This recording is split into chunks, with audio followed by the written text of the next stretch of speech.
Hey guys, Miss Hong here. I'm about to go over the homework for tonight, and if you're wondering what this random fox is doing here, I just wanted to give a shout out to the student who made this cute little creature, and we'll just say that he's going to help us get through the math problems together. So, yeah, here you should have what you need for this video explanation. You need probably a separate sheet of paper, and then this worksheet right here, okay?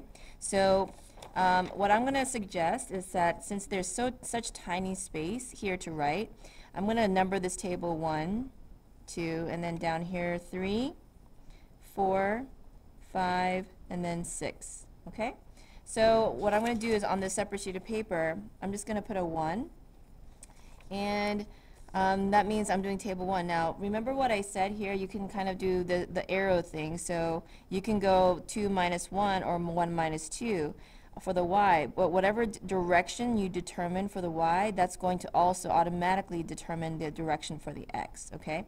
So I'm going to do 2 minus 1. All right, so then I'm going to write here 2 minus 1. And then over here, we're going to do negative 2 minus a negative 1. That's my change in x. All right, maybe I'll put up my paper on top. Okay, here we go. So negative 2 minus a negative 1. All right, so let's see what this comes out to be. 2 minus 1, be careful here, it's 1. And then a negative 2 plus a positive 1 ends up being a negative 1. Let me double check the math on that, and hold on one second. Somebody is coming into vacuum. Oh, okay, thank you. So 2 minus 1 is 1, and then negative 2 minus a negative 1, so that's negative 2 plus 1. My brain has been doing weird things today, so I'm looking at this, and like, I think that's negative 1. Let's double check. Okay, all right. So 2 minus 1 over negative 2 minus a negative 1. All right, so the answer is 1 divided by negative 1 is a negative 1, right? Okay, so now let's check the next one. So if you want to do this y minus that 0, okay, so that's your y. 1 minus 0 over negative 1 minus 0. Negative 1 minus 0. So let me make sure I did the y's first, then the x's on the bottom. 1 minus 0 is 1, and then negative 1 minus 0 is negative 1. When you divide that, you get a negative 1. So far it's a constant rate of change, okay? All right, as soon as it changes, okay, so let's say I do 0 minus 1. Okay, so 0 minus 1. And remember, you got to look at the fraction altogether, not just look at one part of it. So 0 minus 1 and then 0 minus 1. Okay, let's see what that comes out to be. 0 minus 1, 0 minus 1. You get a negative 1 over a negative 1. That comes out to be a positive 1. Uh-oh, so that is not linear because they're not all the same. It's not a constant rate of change. So you would put an x here. Okay, this is not linear. Okay, all right. For number 2, so I got some decimals going on here. Okay, no problem. So if I do 1.1, this time I know that 1.2 is bigger, so I'm going to go this way. It really doesn't matter, okay? So I'll probably switch it up just to get you guys used to different ways. But if I do 1.2 minus 1.1, it's going to look like this. 1.2 minus 1.1.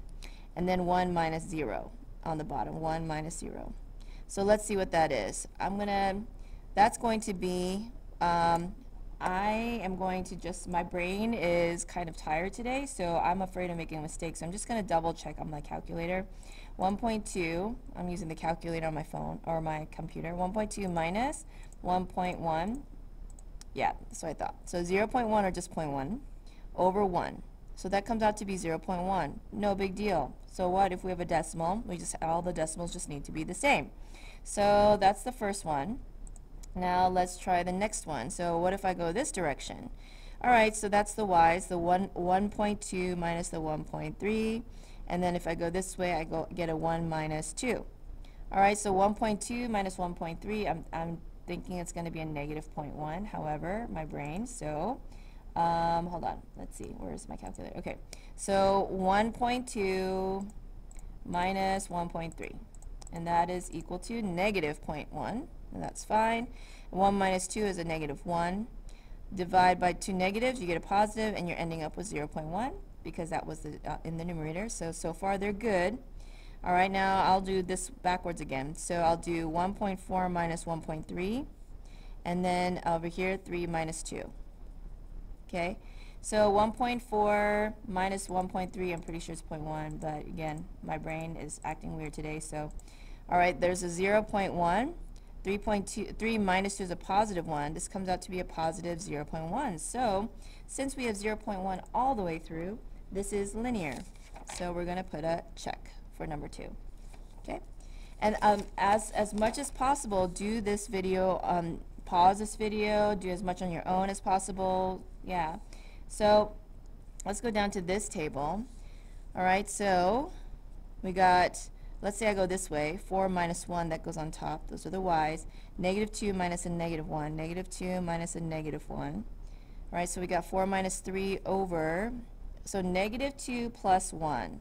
That's a negative 1. I'm going to double check that because, like I said, my brain. So 4 minus 1 is 3, and then negative 2 minus a negative 1 is the same as a plus a positive. So that's going to be a negative 1. So when you divide, it's going to be a negative 3. Okay, so then let's go here. I'm just going to put a check because, okay, good. And then let's say I go this way. 1 minus 0 for the y's on top. And then I get negative 1 minus 0 on the bottom.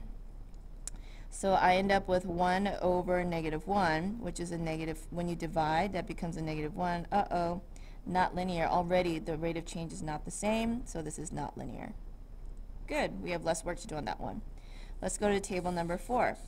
So table number 4, you got to do 7 minus 3, all right? So, or you could do 3 minus 7. In fact, I went this way because then it's like a nice positive number, but you can't always avoid negative. So, but since I already drew the arrow, let's go that way. I'll change it up for the next one. So 7 minus 3 for the y's. That means 6 minus 4 for the 2's. I mean 6 minus 4 for the x's. I gotta watch my words or I'm gonna mess things up. 7 minus 3 is 4. 6 minus 4 is 2. When you divide, it's a 2. All right, let's see if the next one will be a 2. I'm gonna switch it up now. So 7 minus 11 over 6 minus 8. All right, well, 7 minus 11 is a negative 4. 6 minus 8 is a negative 2, but when you divide, it still comes out to be a 2. So far, so good. Okay? And I think I can squeeze one more here. Let's say I continue in that pattern, 11 minus 15. If you do it the other direction, you'll probably get a positive divide by whatever, depending on if these numbers are right or not. But in the end, if the numbers are correct, then it'll still have the same number. So let's say I do this direction first. So 11 minus 15 over 8 minus 10. All right, so 11 minus 15 is negative 4. 8 minus 2 is a negative 10. Divide, divide, you get a positive 2. So we've got a constant rate of change all the way through. This makes this linear. Almost to the finish. Number 5. All right, number 5. So number 5, let's say I'm going to do, I don't know, I'll do 1 minus 4 this time. Okay, so 1 minus 4, then 1 minus 2. All right, 1 minus 2. 1 minus 4 is a negative 3. 1 minus 2 is a negative 1. Let me double check that because, again, my brain. All right, and then divide and you get a positive 3. Now, let's say I continue in that direction. 4 minus 9, you can go the other direction if you want. Just make sure you do the same on this side. So 4 minus 3 over 4 minus 9 over 2 minus 3. 4 minus 9 is a negative 5. Let me double check that. Yep. And then 2 minus 3 is a negative 1. When you divide that, it's a 5. Not the same rate of change. So I'm going to double check that I did the other numbers right. 1 minus 4 over 1 minus 2. Yeah, that's right. And then 4 minus 9 over 2 minus 3. Yep. Okay. So this is not. Next. Okay. So I'll switch it up again. So let's say I do 8 minus 4 this time over 1 minus 0. You get 4 over 1, which is 4. I did that kind of quickly. Let me double check. 8 minus 4, 1 minus 0, 4 over 1, yep. Okay, now let's say I go backwards again. So I'll do 16 minus 8 over 2 minus 1. 16 minus 8 is 8. 2 minus 1 is 1. Different rate of change. I'm going to double check though. 16 minus 8 is 8. Yep. So we're done. None of these are, or this was not a linear relationship. Hopefully you will go back through the videos as much as you need to pause and figure out to do this again on your own. You can use your own scrap paper again and see if you can figure it out on your own. I know this was kind of a little bit more intense of a homework, but not too bad. So hopefully you guys are able to use this to help you. Alright, this is the end of the video.